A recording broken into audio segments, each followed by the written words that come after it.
Presented by McDonald's of Glasgow, it's time for the Brown Sports Bag from the Heart of the Barrens, a weekly local sports machine. Alongside John Butler, here's your host, James Brown.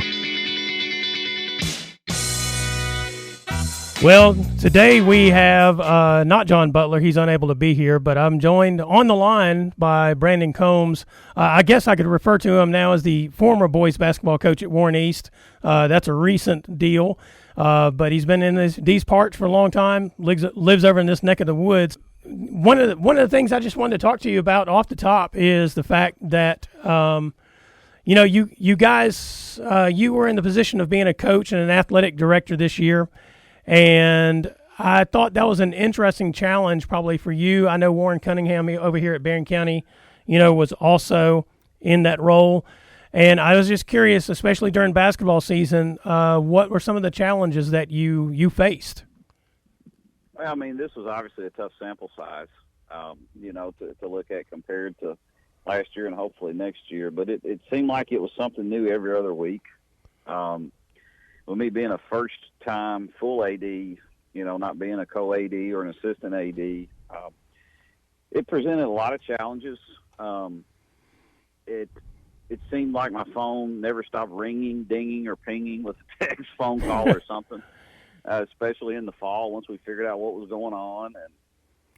But the great thing about that, I joke around about that, is we've got a bunch of coaches out here, fall, winter, and spring, that they've done an extremely wonderful job of erring on the side of caution. And if something was up or something didn't look right, they would call and find out and ask questions. And if I didn't have that answer, I certainly would call somebody above me and get that for them. Yeah, I mean, because maybe some folks didn't realize, because I know the ADs and some of the coaches caught some heat from folks not realizing you guys weren't the decision makers when it came to things like capacity at the gym, games getting canceled or rescheduled. There were people outside. Sometimes the health department was involved. Sometimes, the administrators in the school or even at the district level. So maybe you guys, I always thought maybe you guys caught a little more heat than you deserved, especially during the course of basketball season. Well, I mean, and one good thing about it is everyone's communication skills had to improve this year. Mm-hmm. Whether that be at my level or Coach Cunningham's level at the AD level or at a district level or a coach to player, coach to parent. And for the most part, I mean, I could probably count on one hand the amount of incidents where it involved something like that. I thought everybody was understanding and kind of everybody did what they had to, James, just because they knew they had to in order for the student athletes to have a season and to be able to compete. So it's kind of cool given the situation how everybody kind of came together for one common idea and playing, and that was to get the kids out there competing.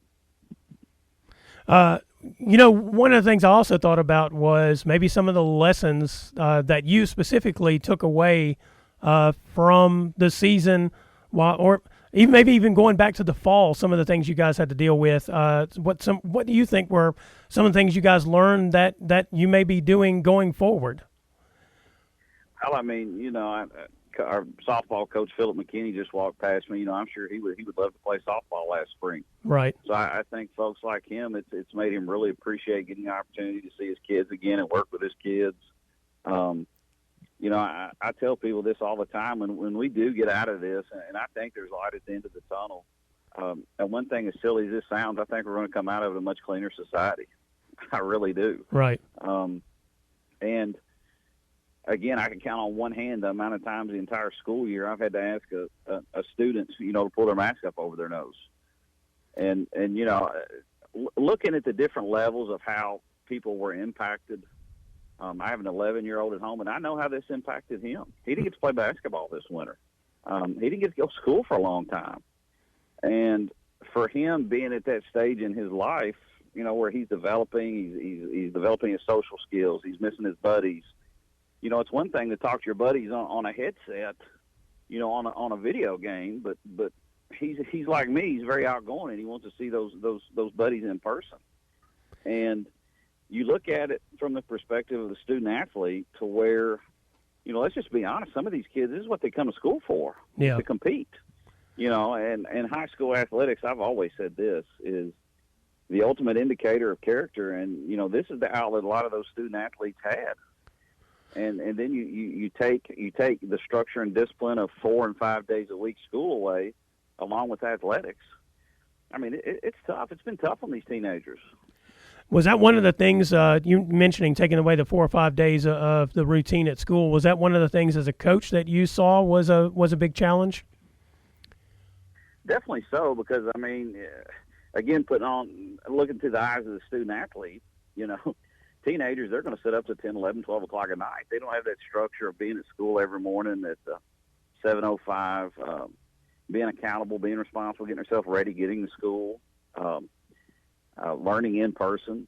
So also a lot of students had to adapt to learning virtually, which was something that a lot of them didn't do. And at that same time, teachers had to adapt to teach virtually. Yeah.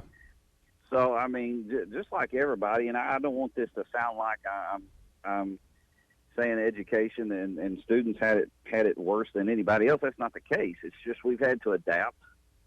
And going back to what you'd asked earlier, we've had to adapt as a society to a lot of things. For the majority of us, we had never been through this before. Yeah, I mean, that's the irony of a 100-year pandemic, meaning it only happens every 100 years, is the people who experienced it last time aren't alive this time to give us any instructions. And in a lot of ways, hopefully that'll be the case going forward, that we don't deal with a circumstance like this again for 100 years. And so... Well, James, I'm 40. I won't be around then. Well, yeah, me neither. Yeah, I have no plans to be. I don't have the money to, freeze my head in some sort of cryogenic state or whatever. I understand. But I mean, it is a thing where there are lessons that can be taken away from this that can be applied, I suppose, and in the next few years or next decade or whatever, probably in education. And I know that virtual learning thing had been slowly but surely being built out in certain school districts. But man, it became a tool that became essential, and surely the infrastructure that the schools had to put into that needs to be bolstered in some way. Certainly, and it turned into a situation to where we were having Wi-Fi hotspots out here at Warren East High in our parking lot between the middle and high school. So some kids would have access to some internet, and I can't say enough. And every school district in the state needs to be commended. I don't envy those leaders of school districts at all, but the decisions they've had to make on the fly. I can remember 13 months ago. We made the decision down here, I think, on a Wednesday to close down Friday. Mm-hmm. So you're talking about turning a school system around, teachers, students, finding avenues and ways to communicate with those students once we did shut down. So it was truly remarkable. Back to you deciding not to coach anymore, and you've mentioned it was your first year as an athletic director, like as a full-time athletic director, and what a first year for you, right? A baptism by fire, if there was one. Yeah, as I said earlier, it was a terrible sample size. But I've been very lucky, James. I'd coached for 22 years. Started out I worked down here at Oddie Golf Center in Bowling Green, and Tim McMurtry from Metcalfe County loves to play golf, still does. Mm-hmm. Now I've actually got some time to play him in June and July. But he came down, kept coming in, and I kind of thought I'd like to get into coaching maybe. I was still going to Western. And he said, well, come out and volunteer, man, see if you like it. So I went out. I drove the Parkway. That was back when you had 2 tolls to go through. Yeah. And loved it, James. Man, I drove 5 days a week back and forth and juggled a part-time job and going to college. And loved it and stayed there for 2 years and struck up a relationship with Tim Riley and had the opportunity to go work with him for 2 years. Got to go to the state tournament, so that was great. It was great being 22, 23 years old and getting to coach at the state tournament. I thought I'd made it. Yeah. Made it. This stuff's easy. And after that, left with a guy who was an assistant coach at Warren Central, Jared Wills, went to Edmonson County. And that's when the main reason why I got to really coach a team for the first time. I coached both middle school teams and the JV team, and it really enjoyed that. And then for some reason, in my mid-20s, I decided I want to be a head coach and ended up in Eastern Kentucky at a Class A school in Menifee County. Mm-hmm. Probably not many folks listening in that had heard that. And was there for 1 year and made the region tournament. They've not been back since. Yeah, I was going to say that was a good 1 year for you there. It was. Then we were ready to move back to the area, and Cumberland County came open, and went there and spent 4 wonderful years there, and had one of the most memorable games probably in the region tournament history there. And at that point, my last few years there, we had good years, but I felt like I wanted to get into the administration route. Mm-hmm. And we were lucky our son was born too my last year there. And I just needed to slow down a little bit. My wife went back to, I kind of had a career change and went back to school. And so I took an assistant's job at Bowling Green for 4 years there. Got to coach McDonald's All-American my first year. Made a couple more state tournaments there. And it was interesting. After my 4th year there, 3 jobs were open here at the same time, Warren East, Greenwood, and South. And I'd already had a relationship with Jonathan Vincent at the time, the athletic director, now the principal, and Larry Starnes, a trainer here. He and I got to know each other at Edmonson County. And just I thought like my personality, this was the best fit for me. So this was the only one I really pursued. And felt like at the time that I wanted to give head coaching another shot, and did that, and this completed my 7th year. And as you said, it kind of gets tiring, especially being down here in this district. Seems like it's a 12-month out of the year job, and I'm still in the classroom, teach full load, and as well as athletic director. And it was probably getting time to give something up. Mm-hmm. And I really enjoy this part now, being on the other end, and I stay busy. I've had a lot of people ask me if I miss coaching, and the answer right now is no, because I have plenty of things, right now to keep me busy. Yeah. Real quick, you mentioned starting out with Coach Mack, Tim McMurtry there. He seems like a pretty good guy to get your start with, because I think there's several coaches, or at least assistants, former coaches in the area, who really got their start with Tim McMurtry. And I've been really lucky, the head coaches I've worked for. With Mack, he was a great X&O guy. Mm-hmm. Now, he was a great coach, James, with an undersized team having to go to Bowling Green and play somebody really talented. He was really good at scheming that up and giving his teams a chance to win. Yeah. And, of course, Tim Riley's record speaks for itself. He had the it factor. It's that saying, we don't know what it is, but he has it. He could get those kids to do anything, they needed to do in order to win. Mm-hmm. And, of course, with Coach Wills at Edmonson County, he was very organized, so I took that away from him.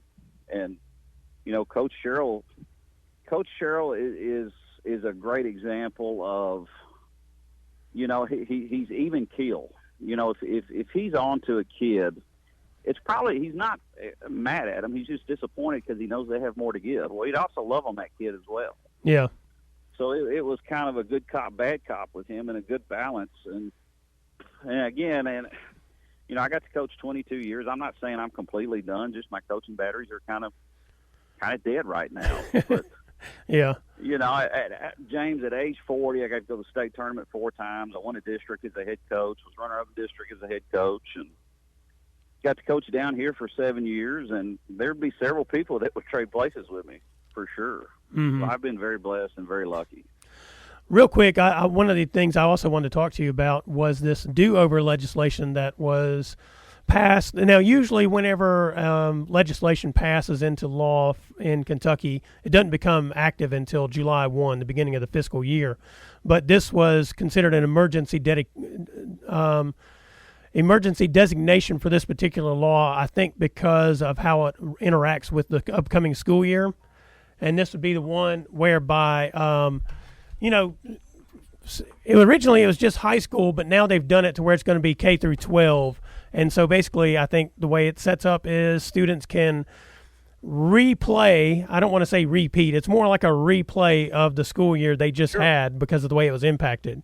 But they have until May 1 to make a decision, and then each school district in the state has until June 1 from what I read in the actual law, to decide whether to take all of these students in the district that want to replay their year or none. And I understand that's kind of the way most districts are handling it. Is that the way you see it?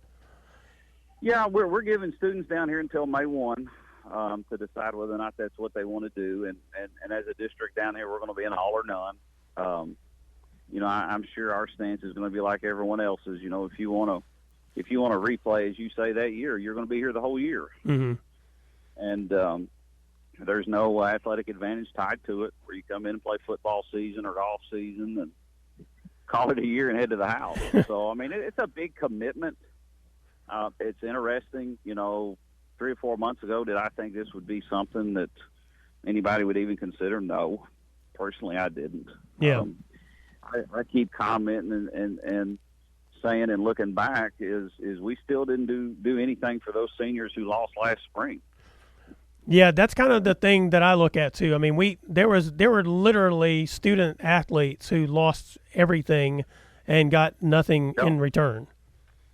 Yeah, it was tough, and we mentioned Coach McKinney earlier. We had 3 college softball players on that team. We would have had a chance of winning the whole thing. Unfortunately, we didn't get to play it. Yeah, and for you Barron County listeners, Coach Murphy has just pulled up in the Trojanet softball team bus. They look ready to go. We've got a titanic struggle here tonight, James. Yeah, it should be an interesting game. Greg Rich will be down there for 104thescore.com to shoot some photos, so we'll have some coverage of that on our website later. Most definitely.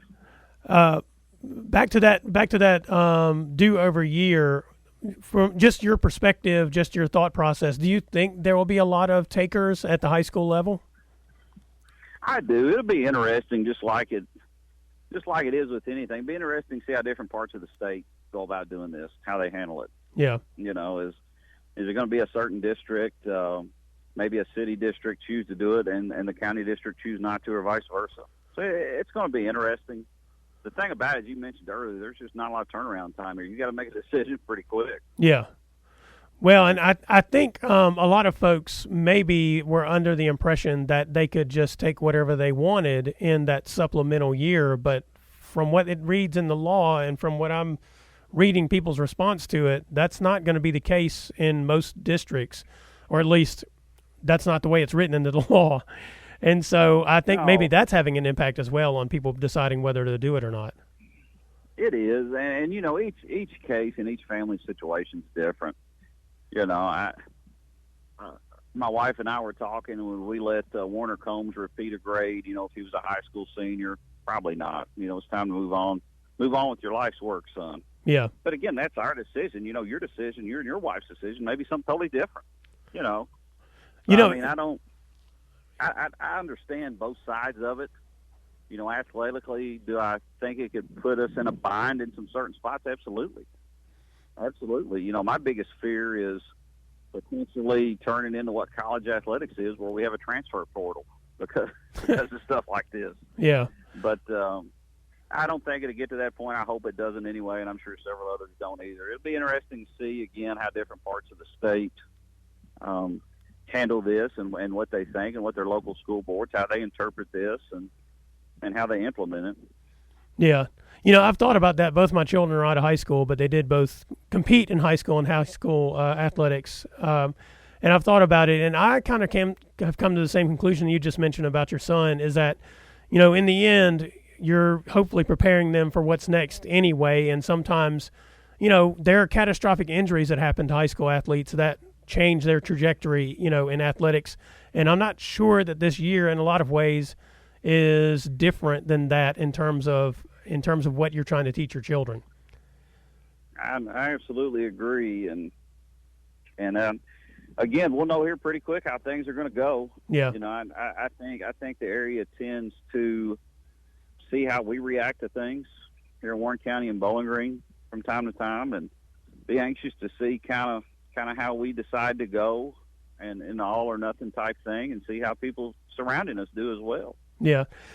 You guys have a thing down there in Warren County where they can go in and fill out a form, right, to give their intention. Is that correct?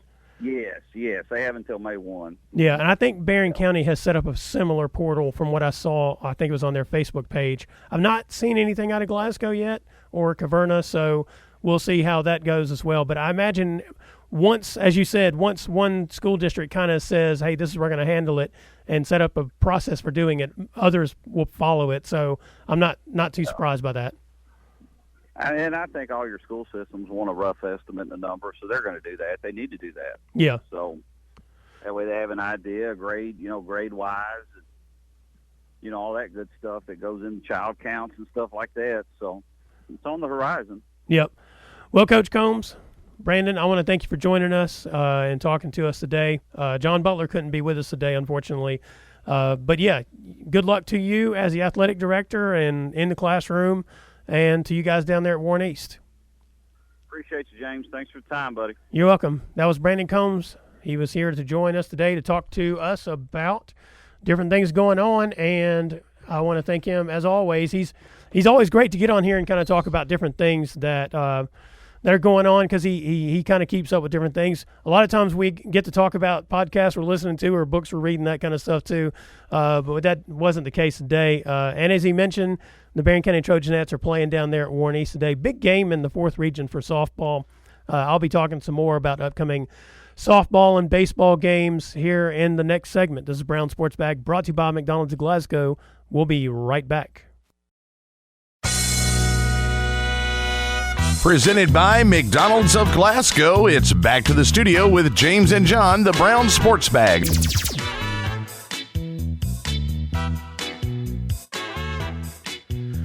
Well, again, I want to thank Brandon Combs for joining me today to talk a little bit about what's going on in both his life and things that he had to deal with as AD and basketball coach this year. It was an educational year, and luckily here in the spring, things have chilled out a little bit for us. We've learned a lot in the past year when it comes to COVID-19 transmission and that kind of thing, and we've also learned what we can do, especially when it comes to outdoors. And so this spring, we are able to have pretty much a full slate of outdoor sports going on.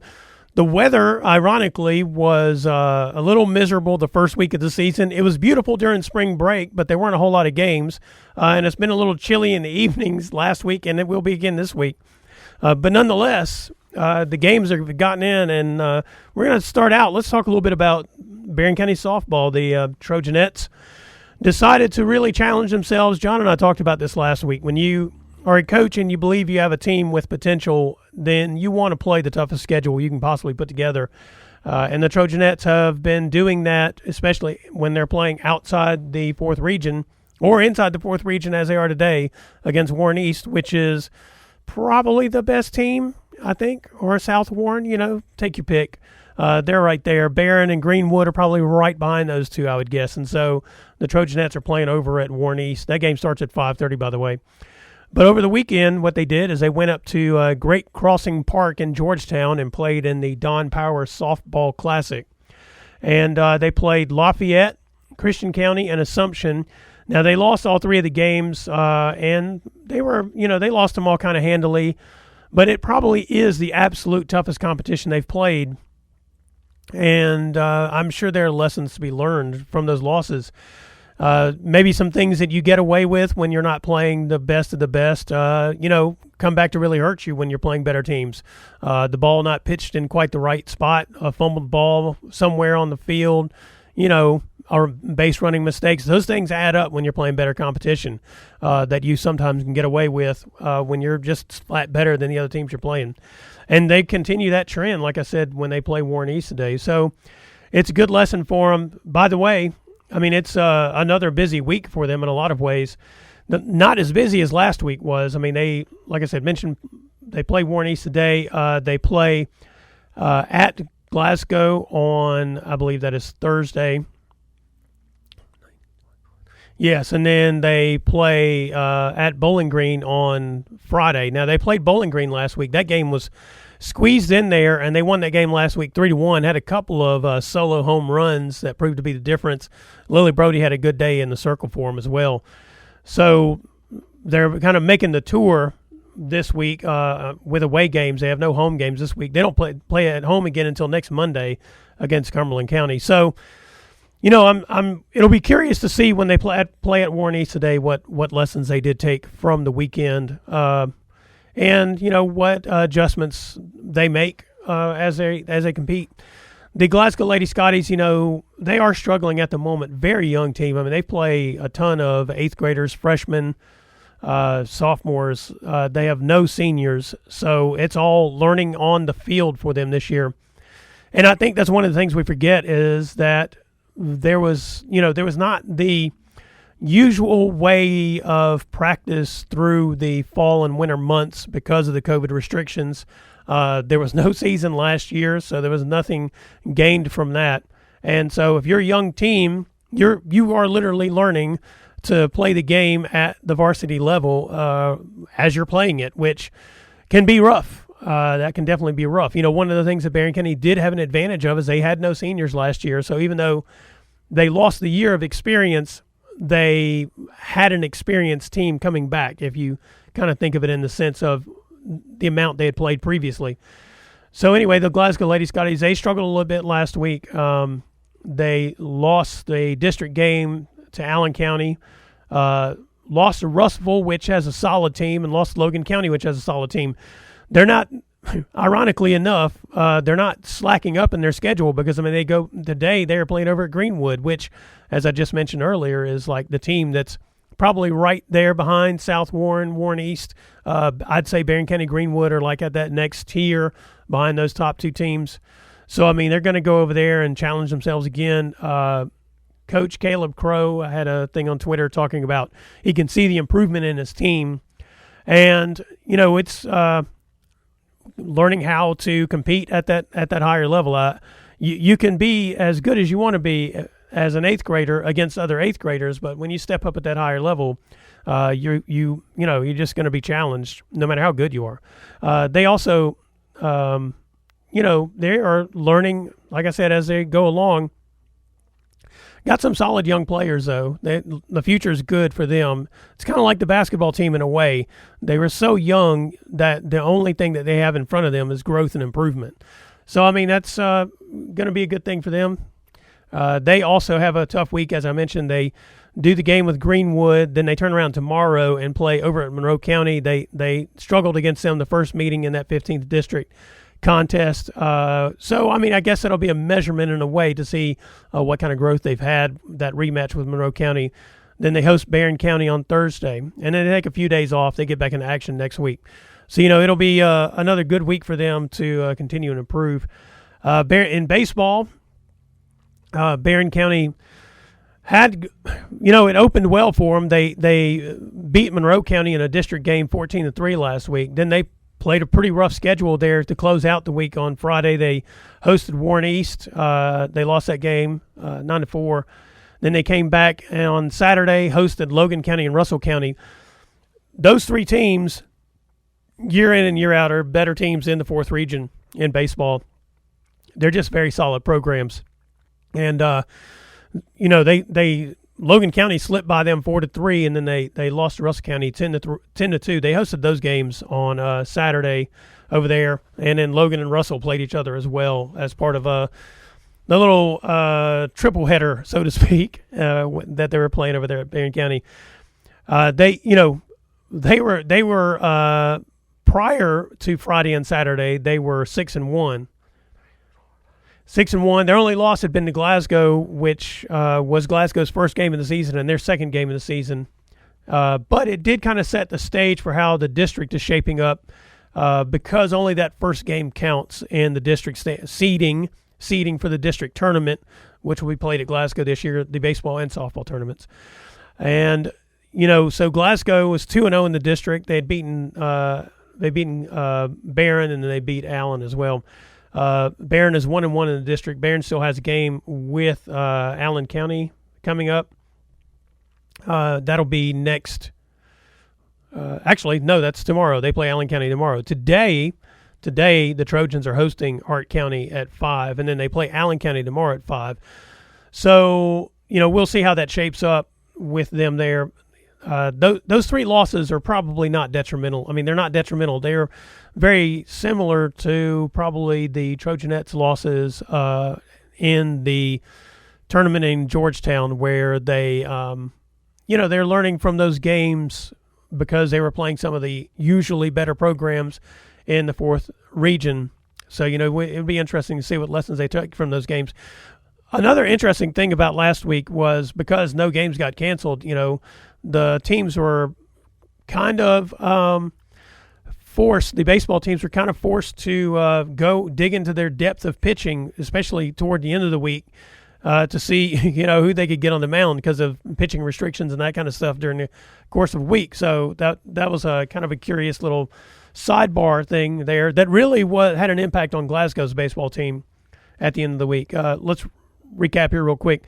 Today, Barron County hosts Hart County. I'm going to go over there as soon as we're done with this show here, and then they host Allen County tomorrow. Both those games are at 5 p.m. On Thursday, Barron heads to Grayson County, plays at 5:30. On Friday, they play at Bowling Green, and then on Saturday, they play at Franklin Simpson at 11 a.m. So they got a full slate this week. It'll be interesting to see how they deal with that.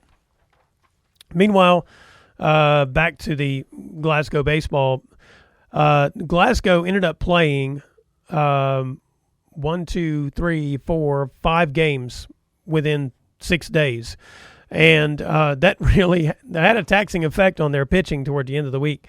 They opened the week with a win at Elizabethtown, 4-2. So that was a solid win. Elizabethtown, usually a solid program, came back the next day in a pretty wild game in a lot of ways because they outscored Allen County 18-6, as I was mentioning, making them 2-0 in the district. And it was a pretty fascinating game. They were down in that game, rallied. I think they scored 10 runs in the top of the 7th inning. It was pretty impressive. And then turned around on Thursday. They hosted Franklin Simpson. They ended up losing that game 8-7. And that was, I think they pitched a sophomore and 2 freshmen against Allen County in that game. They had the lead late, and then Allen scored to take the advantage there.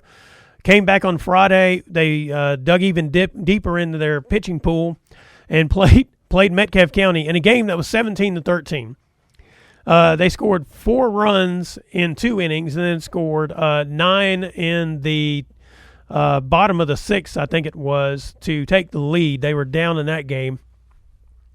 Both teams, again, Metcalfe had played a full schedule that week, so both teams were digging into their pitching rotations, just basically trying to get the game done, I imagine, and both of them trying to pull out a win. I mean, once you're deep in your pitching rotation, to get a win is kind of like one of those things you're like, well, we'll take that one. You got to do everything you can to manufacture runs, get people on base, because you're probably not getting the strikeouts or you're not getting the dominant performance on the mound. So it's usually those games get pretty scrappy, and to be honest with you, are kind of entertaining to watch because you get to see a lot of people playing in the game that you may not get to see in a more routine game for high school baseball. And then came back Saturday.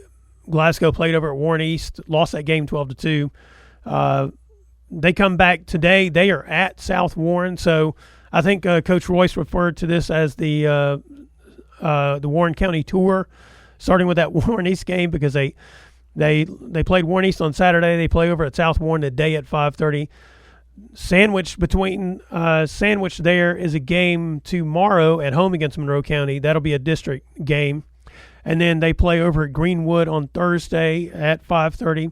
Then they head to Metcalfe on Friday at 5 o'clock. And, that'll be a fascinating week because if they get all these games in and the weather looks like it's going to permit, it's just going to be a little chilly, then, will be another fascinating game probably by the time we get to that game with Metcalfe County at the end of the week. By the way, next week they will play Barron County, host Barron County, so it'll be a rematch of those two, and it'll be interesting to see how the second game goes versus from what we saw in the first game.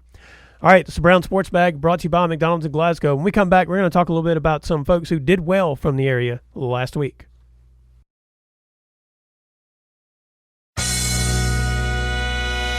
Presented by McDonald's of Glasgow, it's back to the studio with James and John, the Brown Sports Bag.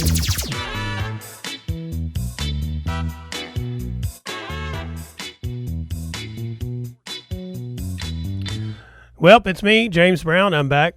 John Butler couldn't be with us today. We had Brandon Combs on earlier, former boys basketball coach at Warren East and present athletic director. So whenever we podcast this later, if you missed that, you can go back and find that. You can always find the podcast on 104thescore.com. You can also find coverage of the sports from the area that we have. Myself, often out shooting photos, writing some stories, doing some video interviews. Greg Rich, who also shoots photos for us. He's going to be at the Barron County Warren East softball game today. I'll be over at the Barron County Hart County baseball game as soon as I get done here and can get out of here. One of my favorite sports to actually cover in terms of like shooting photos and that kind of stuff is track and field. And it makes it seem kind of strange to even point this part out. A lot of times I really enjoy writing track and field stories because track lends itself well to a narrative structure of storytelling. What I mean by that is you have a series of events, and if you have a competitive meet, that kind of thing, and those series of events, the athletes participating contribute to a team score. And so even though for the untrained eye, a track meet looks somewhat random, because you'll often have, people doing a high jump, long jump, pole vault, and people out running 4x8s or 800s or 1600s all at the same time. They really all kind of just go together in such a way that it can be very entertaining.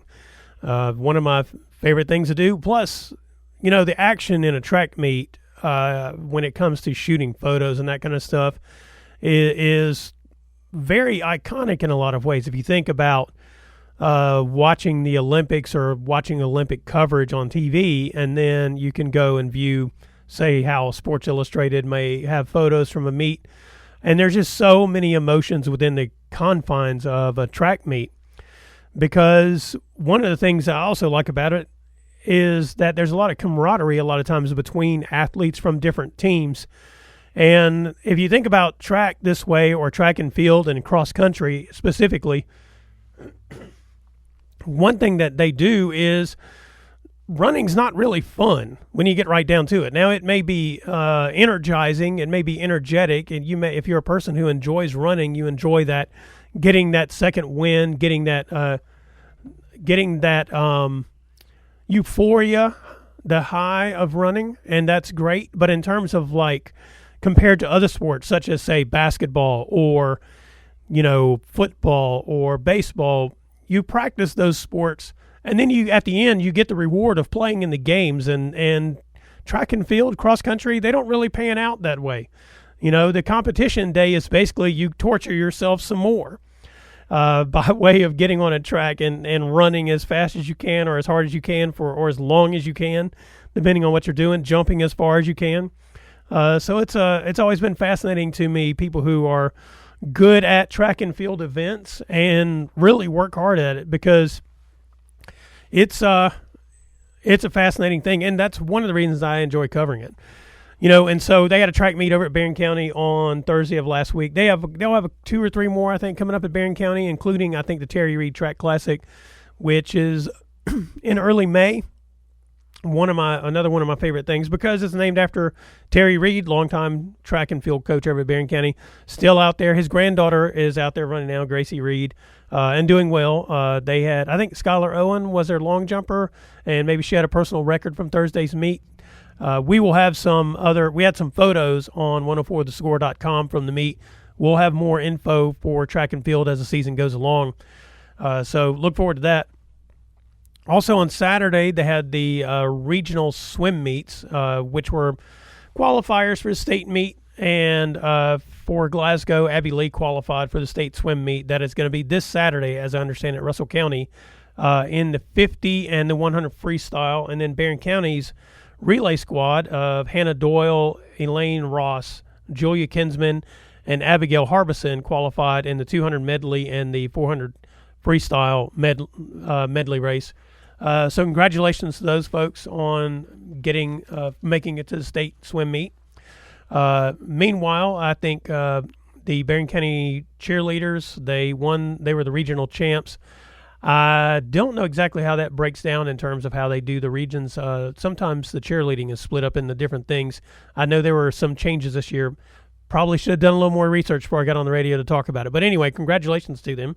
And one thing that I think we missed on here, John and I, was the Unified Bowling State champs from Barron County, Quentin McKenzie and Caden Hargis, I believe is her name.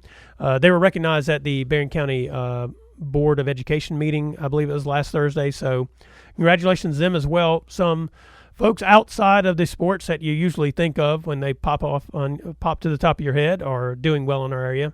Also, I want to talk about a couple of former high school athletes in the area, one being Dalvin Smith. He is wide receiver / tight end. I think he's listed as a tight end, but he really plays that spot like, say, a Shannon Sharp might play it, or an Antonio Gates. He's an athlete, speed-wise and that kind of thing, playing tight end, so more of a receiving tight end. And you know, he had a couple of good games during the regular season, suffered an injury, and missed the rest of WKU's football season. He came back Saturday, was playing in the spring game. Head coach Tyson Helton, post-game interview, had some high praise for him, talking about he looks for him to do big things in their passing game next year. I told somebody on Twitter, the thing about Dalvin that is just most impressive is he's had injuries throughout his high school career. This was his first one in his college career. And every time he comes back probably better than he was before. And it's just a testament to his work ethic to continue to get on the field. And I just hope that he has a year, because he always has the potential. I hope he has a year coming up injury-free where he can really show what he's capable of doing, because he's always been I've always enjoyed watching him play every sport, whereas basketball, football, just an amazing kid. You know, his whole sibling group there all did good things. LaJuan, of course, played linebacker at Eastern Kentucky University, you know, and became a really big dude. Got his national spotlight moment when he almost had a touchdown return against Florida. I think it was a fumble recovery. So he got that moment in the sun, just barely missed getting in the end zone. But yeah, so I hope Dalvin comes back and has the year that he's capable of having. And then Mason Faulkner is a grad transfer, played the last 2 years at Western Carolina. And, you know, I was curious to see where he might land. I was hoping there was a potential he'd land back in these neck of the woods, maybe at WKU, but it didn't work out that way. He's going to be at Colorado, Big 12 program there. Maybe they're in the Pac-12 now. I get those things confused because, you know, they just move around or have moved around, and my brain just stays frozen in a moment in time, apparently. But anyway, still, Colorado has a good basketball program, had a solid year this past year.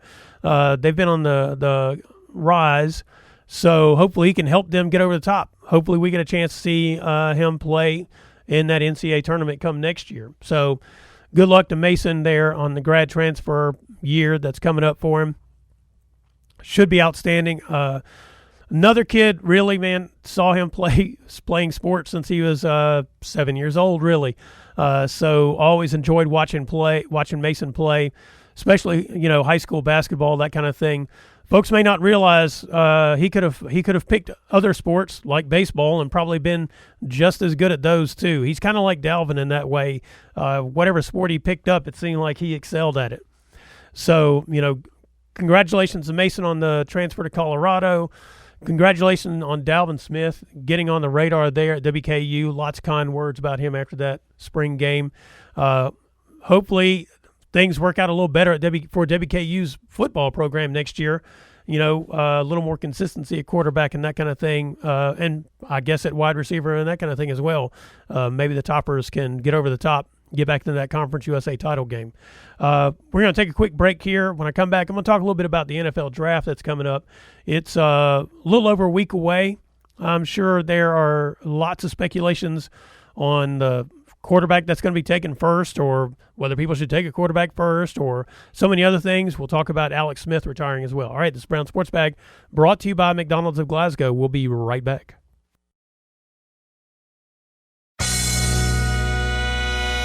Presented by McDonald's of Glasgow, it's back to the studio with James and John, the Brown Sports Bag.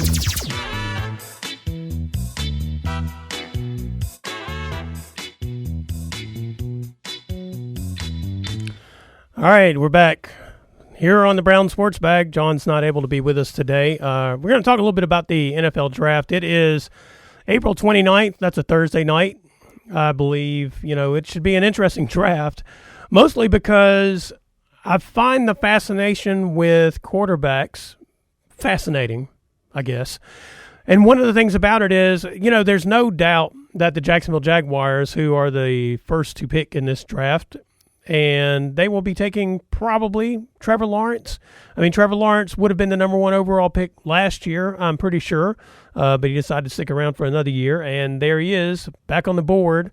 Nothing catastrophic happened to him. Nothing derailed his march to the number 1 overall pick. A lot of times I think there's worry, and it has happened. There have been folks who stuck around, and they dropped whenever they played that year that they didn't have to play in college, and there have been others who came on out and got drafted where everybody thought they'd be drafted, and it didn't pan out once they were in the pros. And that's the thing about quarterbacks in the NFL is there's no sure thing. I mean, there's so much that goes along with it because, Trevor Lawrence could have a great career in Jacksonville. He could be the thing that turns the corner for the Jaguars back in the day when they had Mark Brunell and that kind of thing. But he may not be, and Jacksonville may be a train wreck of an organization that can't get it together and can't put the pieces around him, and Trevor Lawrence is Archie Manning or someone of that nature who, it just had a long career, but it has never really panned out for him. And so it'll be interesting to see. And then, of course, everybody projects the number 2 pick will be either Zach Wilson or Justin Fields, both quarterbacks. Zach Wilson at BYU. WKU got to see him up close and personal this past year when they put together that makeshift game and played BYU. He's obviously an outstanding quarterback. We'll see how that works out. We got to see Justin Fields in the Final Four there. And the interesting thing about Justin Fields is apparently people are knocking him, but I was pretty impressed with him. More so than I didn't think Ohio State should have even been in that playoffs, the college football playoffs, but I was impressed with Justin Fields because I thought he was pretty tough. As a matter of fact, I thought he was the kind of tough that makes you potentially a good NFL quarterback. But he would be picked up by the 49ers. And let me say this, too. I think I would rather be Justin Fields than these other 2 dudes in terms of where I might go because the 49ers have some pieces together. They're not far removed from having been in the Super Bowl, and they probably have the organization and the coaching staff together that he can go there and be successful. I guess we shall see. And then, a lot of folks think Mac Jones, the Alabama quarterback, which I jokingly refer to as Mac Jones, you can pick old Jones up off the street and put him in at quarterback at Alabama, and you don't know any difference because that's the way it seems. I mean, the parts around Mac Jones at Alabama certainly elevate what he was capable of doing. He may be a great quarterback. I have no idea. He may be a great quarterback in the NFL. I have no idea. But I do believe that being in Alabama, certainly when you got the best offensive linemen, the best wide receivers, the best running backs, the best tight ends, the best defensive players backing up whatever mistakes you may make, you are going to look a lot better than, say, the guy who's at North Dakota State, who is Trey Lance and is considered to be the number 4 draft pick there by the Denver Broncos. So, some of these draft projections have the top 4 or 5 picks being quarterbacks. It'll be fascinating to see how that turns out. Anyway, there will be coverage of some sort of the NFL draft. Of course, the Titans will have some coverage. That'll be April 29th. This is Brown Sports Bag brought to you by McDonald's of Glasgow. We'll be back next week.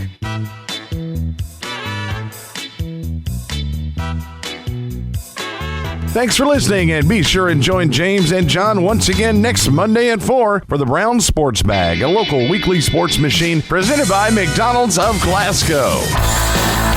Coming soon to your FM dial, this is Fox Sports Radio, WCDS Glasgow, AM 1230.